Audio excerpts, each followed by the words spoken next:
মানুষ তো হিংসার কারণে জ্বলে পুড়ে, মানুষ হিংসার কারণে মানুষের জন্য দোয়া করা তো দূরের কথা, অকল্যাণ চায়। মানুষ ক্ষতিগ্রস্ত হলে আরেকজন তার জন্য গরু জবাই করে খুশি মানায়। গরু জবাই করা কাজটা আমি নিজে চোখে দেখেছি। একজন ক্ষতিগ্রস্ত হয়েছে, তা আরেকজন গরু জবাই করে খুশি মানাচ্ছে ক্ষতি হয়েছে জন্য। তাহলে এই হাদিসের সাথে বাস্তবতা কি হলো? সম্মানিত মসজিদের মুসল্লি, দেশের পরিস্থিতি খুব জটিল, এ কথাই ঠিক। আপনাদেরকে এ অবস্থায় দোয়া করতে হবে, এ কথাই ঠিক। মাজলুমের দোয়া বৃথা যায় না। জালেম মাজলুম বিবেচনা করেই আল্লাহকে বলতে হবে, এ কথাই ঠিক। আপনি আল্লাহকে বলতে থাকেন তো ফলাফল একটা বের হবে ইনশাআল্লাহ। পৃথিবীর অবস্থা চিরদিনই এরকম। আরো যত দিন যাবে মারামারির অবস্থা তত বেশি হবে। আল্লাহ রাসূল বললেন, পৃথিবী ধ্বংসের চিহ্ন হলো ওয়াকফুল হারাজ, হারাজ বেশি হয়ে যাবে। সাহাবীগণ বললেন, মাল হারাজ, হারাজ কি জিনিস? তখন আল্লাহ রাসূল বললেন, আল কতল, মারামারি বেশি হবে। যা দেখছেন আরো দেখা যাবে, পরবর্তী যারা আসবে এমন হয়ে যাবে। রাসূল সাল্লাল্লাহু আলাইহি সাল্লাম বলছেন যে কাইফা বিকুম বিজামানিনা উবকুনতুম হুসালাত মিনান নাস, সেদিন তোমাদের কি হবে, যুগের কি হবে। যেদিন তোমাদের কি হবে, সেদিন যুগের কি হবে। যেদিন তোমরা দেখতে পাবে তোমরা থাকবে আগাছার মাঝে, মানে সমাজে যারা আছে তারা সবাই আগাছা, প্রায় সবাই আগাছা। তখন তোমাদের কি হবে, যুগের কি হবে। তোমাদের কি হবে, যুগের কি হবে। আমানতদারি উঠে যাবে, তখন তোমাদের কি হবে, যুগের কি হবে। মারামারি মতভেদ এইভাবে ঢুকে যাবে একজন আর একজনের মধ্যে। আঙ্গুলগুলিকে এইভাবে ঢুকিয়ে দেখালেন, তোমাদের কি হবে, যুগের কি হবে। বলেন কি করতে হবে? মুখ বন্ধ রেখো। জালেম মাজলুম বিবেচনা করে আল্লাহর কাছে বলতে হবে, তিনি সর্বশক্তিমান, তিনি সবকিছু করতে পারেন। ওয়া আলা কুল্লি শাইইন কাদির, তিনি সর্বশক্তিমান। আল্লাহ, আমরা সাধারণ মানুষ, দেশের অবস্থা যা, একমাত্র তুমি সর্বশক্তিমান, তুমি আমাদের রক্ষা করো, দেশ রক্ষা করো, জনগণকে রক্ষা করো, জনগণকে পরকালমুখী করো। তুমি সর্বশক্তিমান, তুমি সব কিছু করতে পারো।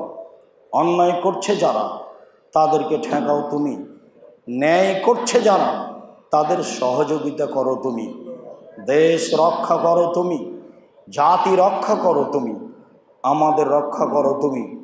আমরা সাধারণ মানুষ জুমার খুতবার শেষে বিনয়ের সাথে তোমার দরবারে বলি, আমরা ভুল করেছি, তুমি আমাদের মাফ করো, আমাদের বিপদ থেকে উদ্ধার করো, আমাদের আহাল পরিবারকে রক্ষা করো। মুসা আলাইহিস সালামের ওই কথা বারবার স্মরণে আসতে হবে।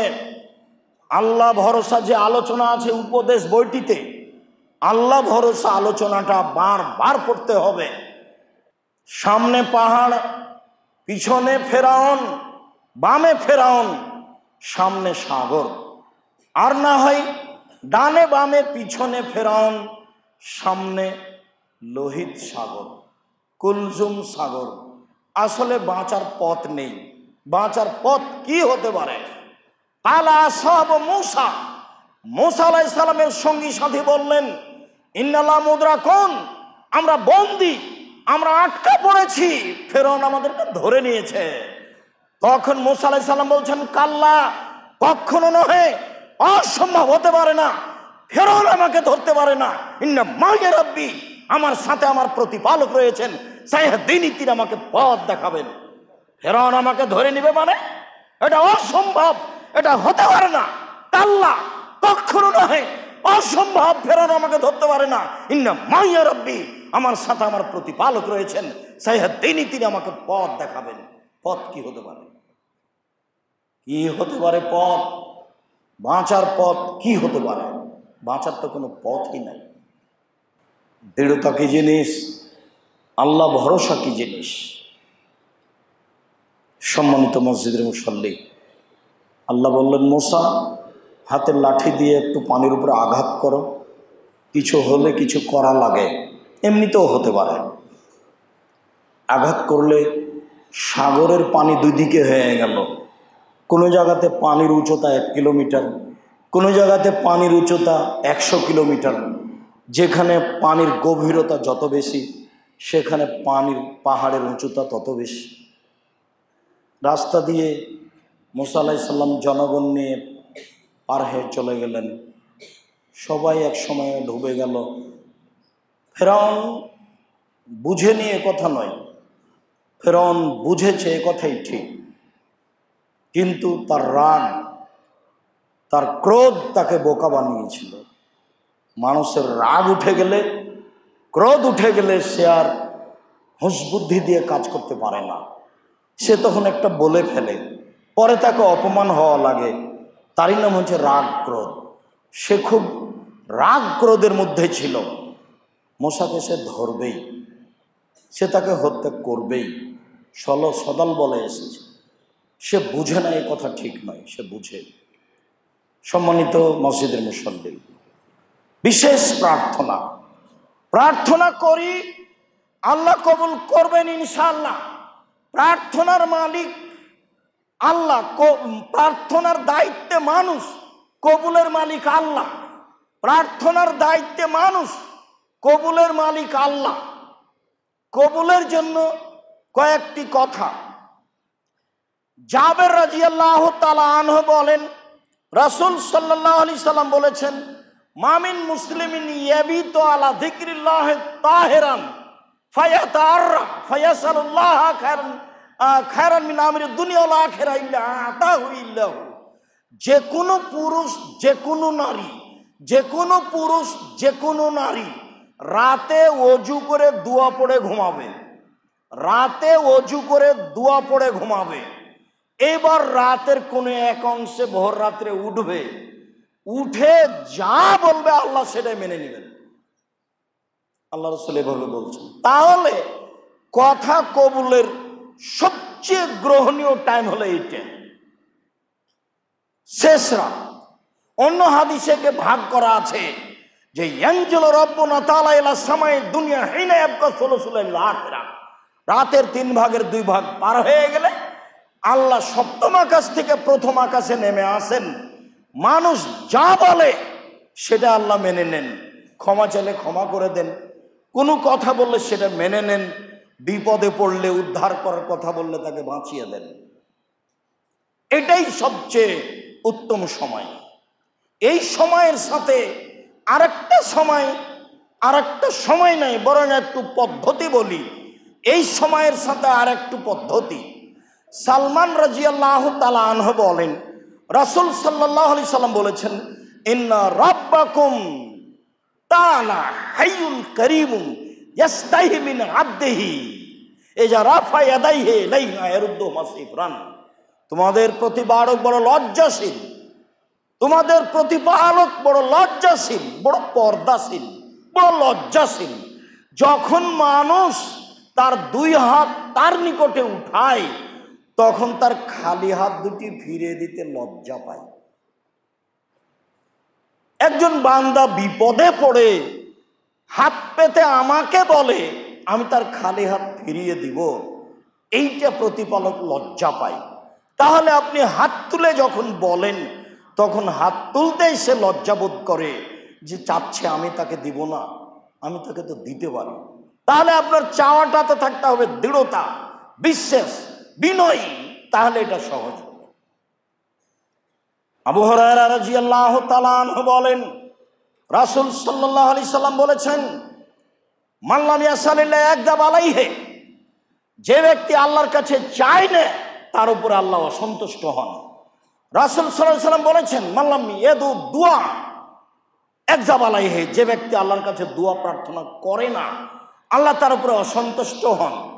রাসূল সাল্লাল্লাহু আলাইহি সাল্লাম বলেন, লাইসা শাইউন আকরামা ইনদাল্লাহি মিনাদ দুআয়ে। প্রার্থনা চাওয়া কাজটা আল্লাহর কাছে যত প্রিয়, পৃথিবীর কোনো কাজ আল্লাহর কাছে তত প্রিয় নয়। অন্য বর্ণনা অনুযায়ী এক ফোঁটা চোখের পানি দিয়ে আল্লাহর কাছে চাওয়া কাজটি যত প্রিয়, অন্য কোনো কাজ তত প্রিয় নয়। কেন? এক ফোঁটা চোখের পানি তার কাছে আল্লাহর ভয়ে এত প্রিয়, পৃথিবীর কোনো ইবাদত তার কাছে তত প্রিয় নয়।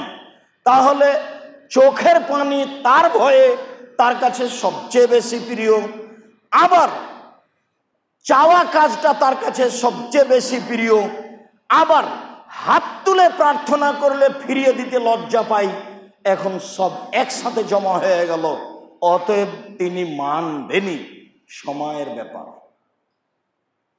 সাদ রাদিয়াল্লাহু তাআলা আনহু বলেন, সামিয়া রাসূলুল্লাহ সাল্লাল্লাহু আলাইহি ওয়াসাল্লাম রাজুলান ইয়াকুল, একটা লোককে বলতে আল্লাহ রাসূল শুনলেন, বললেন, আল্লাহুম্মা ইন্নী আসআলুকা বিআন্নাকা আনতাল্লাহ, হে আল্লাহ আমি তোমার কাছে চাচ্ছি এই জন্য যে তুমি আল্লাহ। আল্লাহুম্মা ইন্নী আসআলুকা বিআন্নাকা আনতাল্লাহ, তুমি আল্লাহ সেই জন্য তো চাচ্ছি। লা ইলাহা ইল্লা আনতাল আহাদুস সামাদুল্লাযী লাম ইয়ালিদ ওয়া লাম ইউলাদ ওয়া লাম ইয়াকুল লাহু কুফুয়ান আহাদ, তুমি ছাড়া কোনো মাবুদ নেই, তুমি নিরপেক্ষ মুখাপেক্ষীহীন, তুমি এক, তুমি কারো থেকে জন্ম নাওনি, তুমি কাউকে জন্ম দাওনি। এই কথা বলে দোয়া করতে আল্লাহ রাসূল এক লোককে শুনলেন। আল্লাহ রাসূল বললেন, দা আল্লাহ বিইসমিহিল আযম, এই লোকটা ইসমে আজম দিয়ে দোয়া করেছে, এই লোকটা ইসমে আজম দিয়ে দোয়া করেছে। এজা শৈলা বিহি আতা ও দেয়া বিহি আজাবা, এমন মাধ্যম গ্রহণ করেছে, এ দিয়ে চাইলে আল্লাহ দিয়ে দিবেন, এ দিয়ে বললে আল্লাহ মেনে নেবেন, এ দিয়ে চাইলে আল্লাহ দিয়ে দিবেন, এ দিয়ে বললে আল্লাহ মেনে নেবেন। সাদ রাদিয়াল্লাহু তাআলা আনহু বলেন, রাসূল সাল্লাল্লাহু আলাইহি সাল্লাম বলেছেন, দাওয়াত যিন্নুনে এজা কানা ফি ওয়া ফি বাতনিল হুত, মাছ ওলার দোয়া যখন তিনি মাছের পেটে বললেন, ইউনূস আলাইহিস সালামের দোয়া যখন তিনি মাছের পেটে বললেন, লা ইলাহা ইল্লা আনতা সুবহানাকা ইন্নী কুনতু মিনাজ জালিমিন, তুমি ছাড়া কোনো মাবুদ নেই, আমি অপরাধীদের একজন, আমি তোমার পবিত্রতা বর্ণনা করছি, তুমি ছাড়া কোনো মাবুদ নেই, আমি অপরাধীদের একজন। বাঁচতে চাননি, বলেছেন স্বীকৃতি, আমি অপরাধীদের একজন, তুমি ছাড়া কোনো মাবুদ নেই, তোমার পবিত্রতা বর্ণনা করছি, আমি অপরাধীদের একজন, আমি অপরাধী। উনি বলেননি যে আমাকে মাছের পেট থেকে বাঁচাও, এ কথা বলেননি। তিনি বলছেন, লা ইলাহা ইল্লা আনতা, তুমি ছাড়া কোনো মাবুদ নেই, লা ইলাহা ইল্লা আনতা সুবহানাকা ইন্নী কুনতু মিনাজ জালিমিন, তোমার পবিত্রতা বর্ণনা করি, আমি অপরাধী। তখন আল্লাহ তাআলা বলছেন, আমি ইউনূসকে মাছের পেট থেকে বাঁচিয়ে দিলাম, তার এই তাসবির কারণে পৃথিবীর যত মানুষ বিপদে পড়ে তাসবিহ পাঠ করবে, আমি তাকে বাঁচিয়ে দেব।